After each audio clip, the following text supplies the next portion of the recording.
गुरु तुम हो ज्ञानी ज्ञान के दाता, मुनि गुरुवर को करके प्रणाम गाऊं मैं सुबह शाम। पुलक सागर एक नाम इस कार्यक्रम के पुण्यार्जक परिवार हैं श्रीमंत सेठ विनोद जी, रंजना जी जैन, डॉक्टर विशाल, डॉक्टर रेशु, डॉक्टर वर्षा, अभिषेक, विकास, अंकिता, विवान, रियाना, अबीर, अबीरा कोयलावाला परिवार बिलासपुर, परम संरक्षक जिन शरणम तीर्थ ट्रस्ट एवं परम संरक्षक बुलक मंच परिवार। एक कड़वी बात बोल रहा हूं, इसे सहन करो। यदि एक सा प्यार करना है तो फिर स्वार्थ के तराजुओं पर बच्चे तुलना नहीं चाहिए, ध्यान रखना है। एक सा प्यार करो।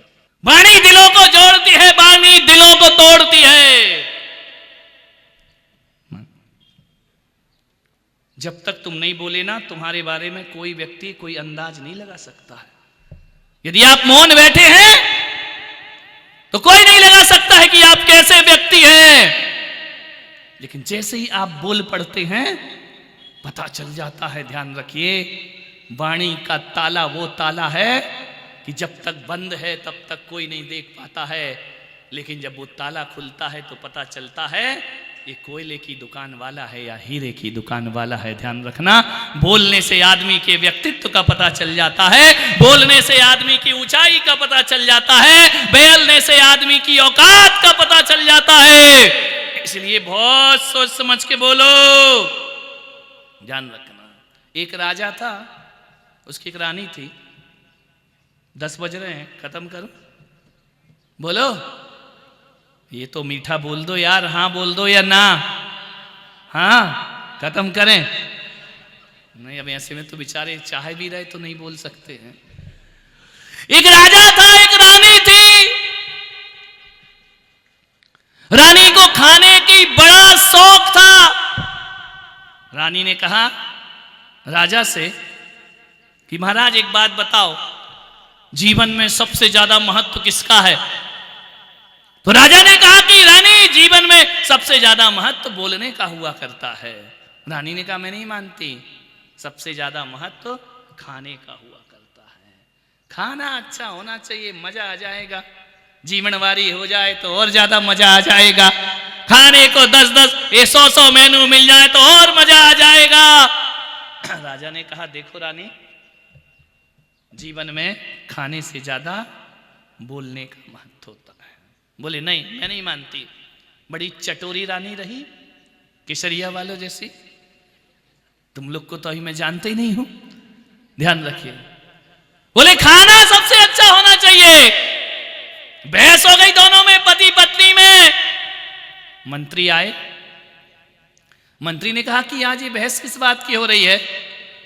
राजा ने कहा मंत्री जी बताओ, जीवन में भोजन का महत्व ज्यादा है या बोलने का महत्व ज्यादा है? मंत्री ने कहा किसकी तरफ बोले? रानी की तरफ बोले तो राजा मार देगा हमको, राजा की तरफ बोले तो रानी सूली पर चढ़वा देगी। क्योंकि राजा लोग जरा थोड़े सनकी होते हैं, बहुत जल्दी फैसला लेते हैं, आगे पीछे तो देखते नहीं है, सोचते समझते तो है नहीं है।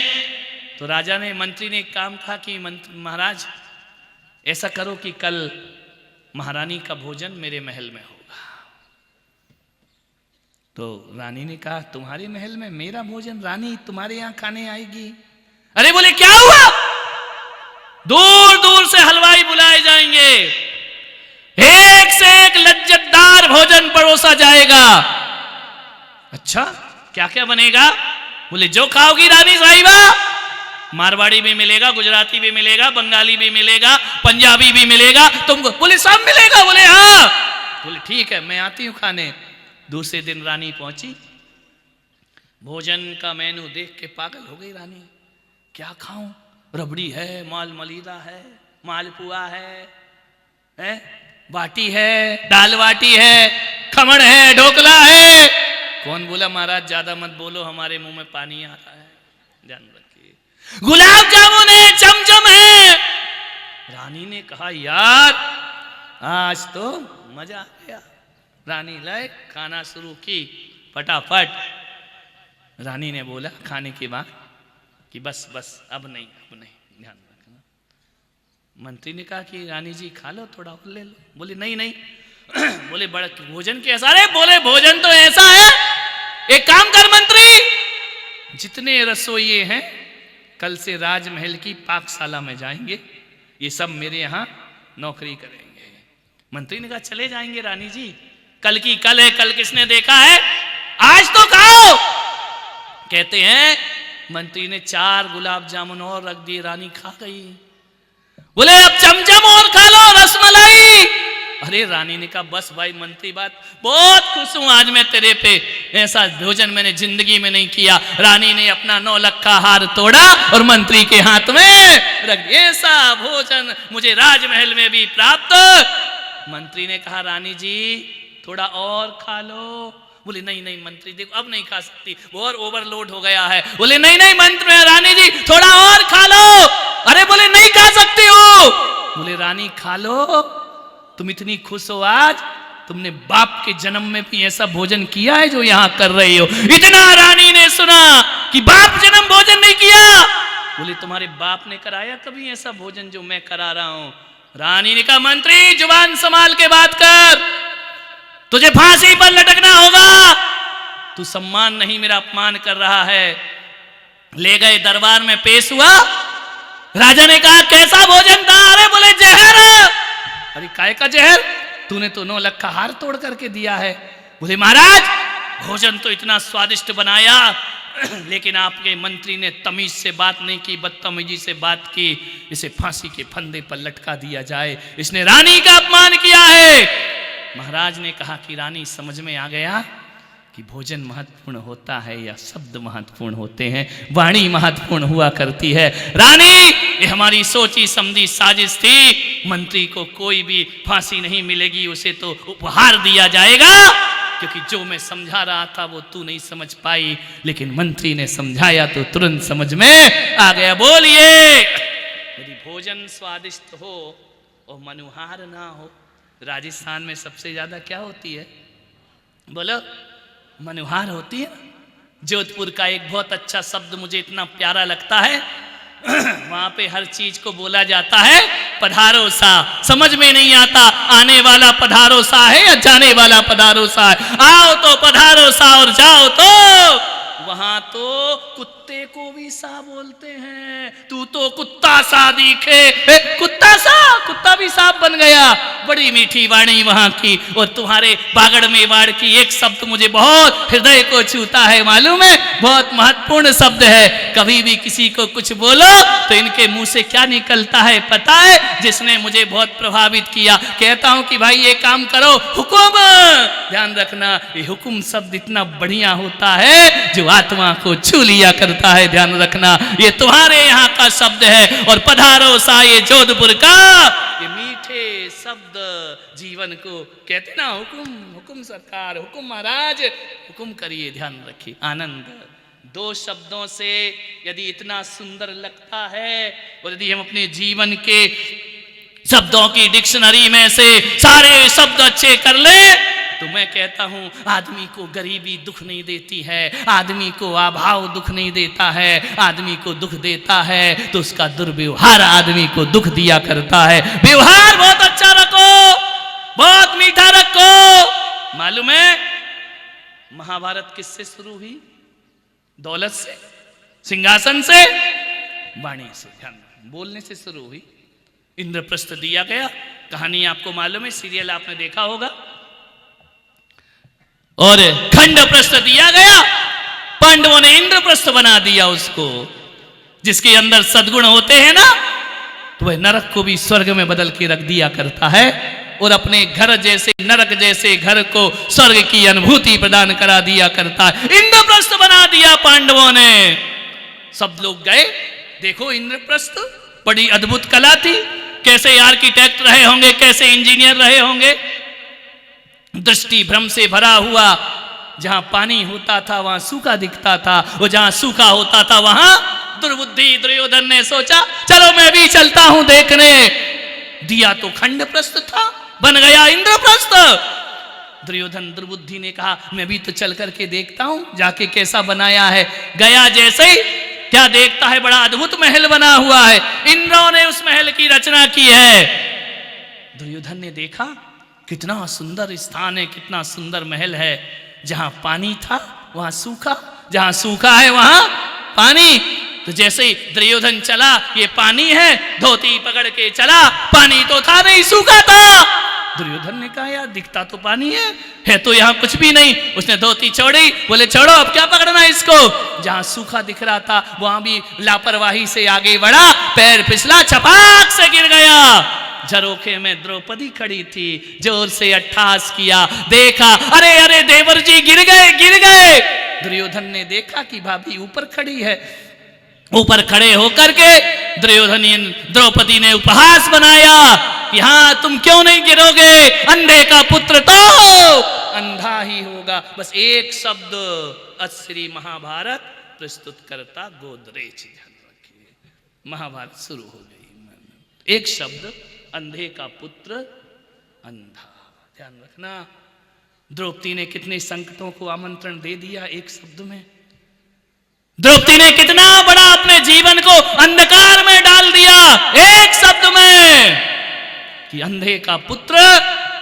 और उसी अंधों की सभा में द्रौपदी का चीरहरण किया जाता है। ध्यान रखिए मान्यवर, वाणी संभाल के बोलो, अच्छी बोलो। निवेदन है आपसे, अच्छे से रहो। 24 घंटे तनाव मत दो इस खोपड़ी को, ब्रेन हेमरेज हो जाएगा। कल आ रहा था समाचार में 6 करोड़ लोगों को भारत के हार्ट की बीमारी होती है, हार्ट अटैक से दुनिया से विदा हो जाते हैं। क्यों? इस खोपड़ी में इतना तनाव दे रखा है तुमने, इतना टेंशन दे रखा है। हजारों बीमारियां, जिसको देखो यदि 7 आदमी खड़े हैं तो 4 आदमी को कैंसर की बीमारियां हो रही। ध्यान रखना, लक्षण कुछ भी नहीं, दिखता कुछ भी नहीं है। आज पता चलता है, कल आदमी दुनिया से उठ जाया करता है। ये तनाव ग्रसित जीवन तुम्हारा, तनावों की जिंदगी मत जियो, आनंद की जिंदगी जियो। कभी कभी बड़ी बातों को भी छोटा बनाने का प्रयास करो, नहीं तो तुम तो छोटी बातों को भी बहुत बड़ा बना दिया करते हो। बड़ी बातों को भी छोटा बनाओ। एक पति था, घर पहुंचा, रात को लेट हो गया, पत्नी ने भोजन रखा, खा ले, 10 बजे खाएगा। उसने जैसे ही खाया, अब 10 बजे तो ठंडा ही हो जाएगा ना खाना। जैसे ही खाया, पति गुस्से में बोला कि पागल औरत, ये क्या गोबर बना रखा है। पत्नी ने कहा, डूंगरपुर की थी, बोली हाय राम, तुमने इसका भी स्वाद चख रखा है। ध्यान रखिए, हंस के मूड में निकाल दिया। एक बार ये हुआ, तुम्हारे डूंगरपुर में एक आदमी आया, नाई की दुकान पर गया, केसरिया जी का था। तो जैसे ही आया, नाई की दुकान पर गया, नाई से बोला क्यों रे, तूने कभी गधे की हजामत बनाई है? नाई डूंगरपुर का था, बोले बैठ ट्राई करता हूं। ध्यान रखिए, बड़ी बातों को हल्का बना लो। एक आदमी तो गया, आदमी क्या था, अपना आनंद, किराने की दुकान पे गया, बोले क्यों, कुत्ते के बिस्किट मिलते हैं क्या? दुकानदार डूंगरपुर का, बोले यहीं खाएगा या घर ले जाएगा? ध्यान रखिए, जिंदगी को आनंद में बनाइए, हंसते खिलते मुस्कुराते हुए जीवन गुजार दीजिए। ध्यान रखना। अंतिम बात कह के समाप्त करूंगा। एक देवर था, उसकी एक भाभी थी। भाभी काणी थी, एक आंख नहीं थी उसकी। जैसे ही जाता, भाभी से कहता, ओ भाभी, ओ काणी भाभी, दही पिला, छाछ पिला। भाभी कहती यार जो हूं तो बोलने की जरूरत क्या है, लेकिन देवर था, मस्करा था। ओ भाभी काणी, छाछ पिला। भाभी जाती, छाछ में और पानी डाल के ले आती, ले पी। उसने कहा भाभी छाछ है कि क्या? बोले पी ले चुपचाप, जो मिल रहा है। रोज उसे ये होता। एक दिन वो मेरे पास आया, बोले मेरी भाभी बड़ी खराब है। मैंने कहा क्यों? बोले मांगता हूँ छाछ तो पिलाती है छाछ का पानी। तो मैंने कहा ऐसा कैसे हो सकता है? बोले मेरी भाभी है, मैं कर सकता हूँ। तो मैंने कहा एक काम कर, क्या बोलता है तू जाकर? बोले मैं बोलता हूँ वो भाभी काणी पिला दे छाछ। तो भाभी ले आती है छाछ का पानी। मैंने कहा एक काम कर। बोले क्या? मैंने कहा तुझे अच्छा पीना है? बोले हाँ। मैंने कहा जाके बोलो भाभी अच्छी पिला दे छाछ का पानी। गया और बोला ओ भाभी अच्छी। भाभी ने कहा अरे यार आज इसको हो क्या गया है, एकदम से काणी से अच्छी भाभी कैसे हो गई मैं? ओ भाभी अच्छी ला छाछ पिला दे। पता चला भाभी अंदर गई कमरे में, फ्रिज खोला, दही निकाला, बिलोया, बिलोने के बाद उसमें केसर डाली, गुलाब जल डाला, चीनी डाली, बर्फ डाला, अच्छी घोंट के लेकर आई। बोले ले देवर पी ले लस्सी। बोले लस्सी? भाभी तुझे क्या हो गया? भाभी ने कहा जो तुझे हो गया वही मुझे हो गया। बोले मतलब क्या है? बोले बोलेगा भाभी काणी तो मिलेगा छाछ का पानी, वो बोलेगा भाभी अच्छी तो पीने को मिलेगी लस्सी। ध्यान रख, ढंग से बजाओ, देवर सुन रहे हैं तुम्हारे, ध्यान रखिए। जैसा बोलोगे वैसा सुनोगे। अंतिम बात आपसे कहता हूं, आप अपनी बहू से, अपने बच्चे से, अपने बेटे से, अपने पोते से, तुम अपनी बेटियों से जोर से उत्तर सुनना पसंद करोगी या धीमे से? बोलो ईमानदारी से। है तुम लोग? उनने तो धीमे से कुछ बोल दिया, तुम तो धीमे से भी नहीं बोल पा रहे हो। कैसा सुनना पसंद करोगे उत्तर? शांति से धीमे से करोगे ना? तो एक बात बताओ डूंगरपुर वालों, उत्तर पहले होते हैं या प्रश्न पहले होते हैं? बोलिए। प्रश्न पहले होगा तब तो उत्तर पैदा होगा ना। प्रश्न की कोख से उत्तरों का जन्म हुआ करता है, ध्यान रखना। यदि आप चाहते हो कि सामने वाला हमसे इज्जत से और धीरे से बात करे तो आपके प्रश्न भी इज्जत से और धीरे से होना चाहिए, ध्यान रखना। आप झुंझला के बोलोगे तो झुंझला के उत्तर मिलेंगे। इस कार्यक्रम के पुण्यार्जक परिवार हैं श्रीमंत सेठ विनोद जी, रंजना जी जैन, डॉक्टर विशाल, डॉक्टर रेशु, डॉक्टर वर्षा, अभिषेक, विकास, अंकिता, विवान, रियाना, अबीर, अबीरा कोयलावाला परिवार बिलासपुर, परम संरक्षक जिन शरणम तीर्थ ट्रस्ट एवं परम संरक्षक बुलक मंच परिवार। गुरु तुम हो ज्ञानी ज्ञान के दाता, मुनि गुरुवर को